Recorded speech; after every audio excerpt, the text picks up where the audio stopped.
औरत और लड़की की आत्मा।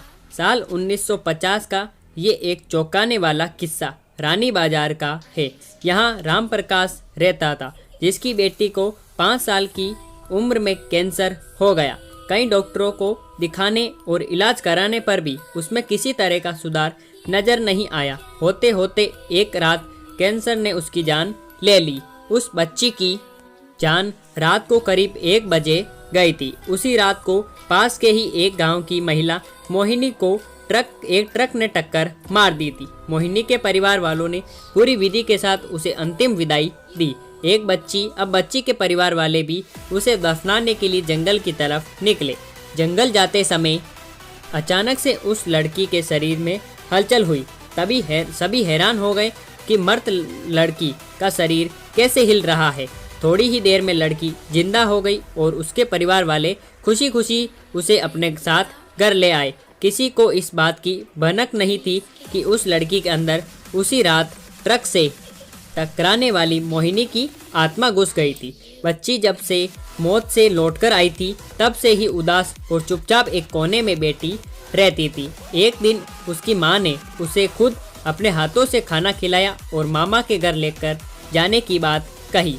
खाना खिलाकर उसे अच्छे से तैयार करके वो उसे अपने मायके ले गई। रास्ते में वो बच्ची जैसे ही उस ट्रक के हादसे वाली जगह पहुंची तो उसने अपनी माँ को कहा कि मेरा गांव इधर है। माँ ने उसकी बातों पर बिल्कुल गौर नहीं किया और उस बात को हंसी में टाल दिया। कुछ ही देर में वो अपनी बेटी के मामा यानी अपने भाई के घर पहुंच गई।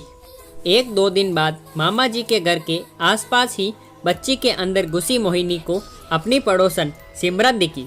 उसने जोर से उसे नाम से पुकारा। सिमरन ने पलटकर देखा तो एक छोटी बच्ची थी। उससे बड़ी हैरानी हुई कि इस लड़की को मेरा नाम कैसे पता है। तभी मोहिनी ने अपने साथ बीती सारी बातें उसे बता दी। उसने कहा कि मेरे परिवार वाले ने मेरी मौत से पहले ही मुझे जला दिया था, इसलिए मेरी आत्मा भटक रही है। उसी दिन इस लड़की की भी मौत हो गई थी, तो मैं इसके शरीर में घुस गई। सिमरन ने ये बात अपने गांव जाकर सबको बता दी। पूरे गांव वाले और उसके रिश्तेदार मोहिनी से मिलने के लिए उसी बच्ची के मामा के घर के पास पहुंच गए। उस लड़की के अंदर रह रही मोहिनी की आत्मा ने सबको एक एक करके पहचान लिया। कुछ देर बातें करने के बाद वो अपने परिवार वालों के साथ अपने घर चली गई। अब उस लड़की की माँ बच्ची को घर में न देखकर परेशान थी। जब उसे पता चला कि वो कुछ लोगों के साथ दूसरे गांव गई है तो वो उसे बुलाने के लिए चली गई। अपने परिवार के साथ खुश मोहिनी ने वापस आने से मना कर दिया। पास ही के ही लोगों ने उसे समझाया कि तुम्हें दोनों परिवार के साथ रहना चाहिए, इससे सभी को खुशी मिलेगी।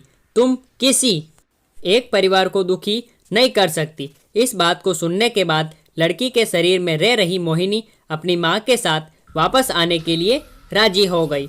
अब वो दोनों परिवारों के साथ खुशी खुशी रहने लगी। कहानी से सीख: जल्दबाजी में किया गया कार्य अधूरा रह जाता है, इसलिए कोई भी कार्य करने से पहले उसे अच्छे से देख परख लेना चाहिए।